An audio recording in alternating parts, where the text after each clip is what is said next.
नेपाल में बारिश और बिहार में तबाही। सवाल सबके मन में यही कि आखिर नेपाल में बारिश से बिहार में तबाही कैसे मच जाती है, कैसे बाढ़ का दंश लोग झेलने लगते हैं।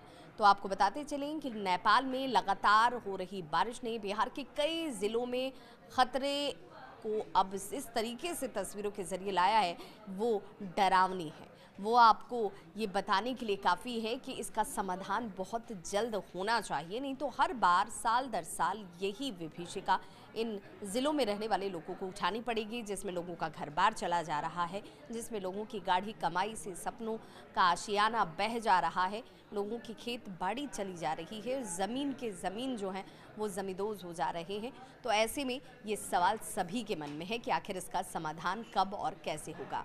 बाढ़ और बारिश से जिस तरीके से तबाही मची हुई है, सीमावर्ती जिलों में कई स्थानों पर नदियां इस वक्त खतरे के निशान के पार जा चुकी हैं और कई जगहों पर या तो खतरे के निशान से ऊपर हैं या फिर खतरे के निशान के आसपास ही हैं।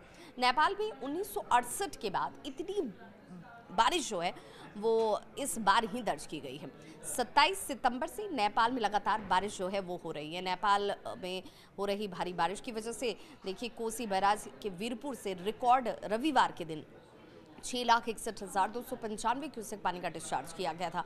इतना ज़्यादा पानी कि बराज के ऊपरी लेवल तक ये पानी जो है वो सट रहा था, टच कर रहा था। गंडक बैराज में लगभग उतना ही पानी छोड़ा गया और इसके वजह से बिहार में कोसी हो, गंडक हो, बागमती हो, बूढ़ी गंडक हो, कमला बलान हो या फिर महानंदा के साथ गंगा जैसी नदियां हों, वो उफान पर आ जाती हैं। इन नदियों का जलस्तर काफ़ी बढ़ गया। ये नदियां खतरे के निशान से ऊपर बह रही हैं और कोसी बैराज वीरपुर से रिकॉर्ड पानी छोड़े जाने से 13 जिलों के 16 लाख से ज़्यादा जो आबादी है वो इस वक्त प्रभावित नजर आती है। जो भारी बारिश हुई है उसकी वजह से पहले से ही बाढ़ जैसे हालात बने हुए थे, लोग उससे तो दो चार हो ही रहे थे। और अब 1968 में कोसी बैराज से वीरपुर के 7.88 लाख क्यूसेक पानी छोड़ा गया था। उस वक्त वो सबसे ज़्यादा उसे माना जाता है कि उस वक्त हालात बने थे जब तकरीबन 8 लाख से थोड़ा ही कम पानी जो है वो छोड़ा गया था और उस समय भी बिहार के कई ज़िलों में तबाही मच गई थी। इस बार ये जो आंकड़ा है वो 6,61,295 क्यूसेक पानी का रहा, लेकिन इसके बाद भी इतना पानी आने के बाद नदियां उफान पर रहीं और कई ज़िलों को इसने अपनी चपेट में लिया। वहां पर लोगों के आशियाने, घर, मकान, दुकान सब कुछ जो है वो अब पानी आने पर भी और पानी के जाने के बाद भी जो है कटाव की वजह से नज़र आते हैं बर्बाद होते हुए। उसके निशान आपको इन तस्वीरों में नज़र आ जाएंगे। कई तस्वीरें तो ऐसी हैं जो आपके लिए डरावनी तो होंगी ही, कहीं ना कहीं दर्द को जाहिर करने के लिए तस्वीर अपने आप में काफ़ी है। करीब वैसी ही कमोबेश स्थिति जो 1968 में थी वैसी ही आसपास स्थिति जो है इस वक्त भी दिखती है।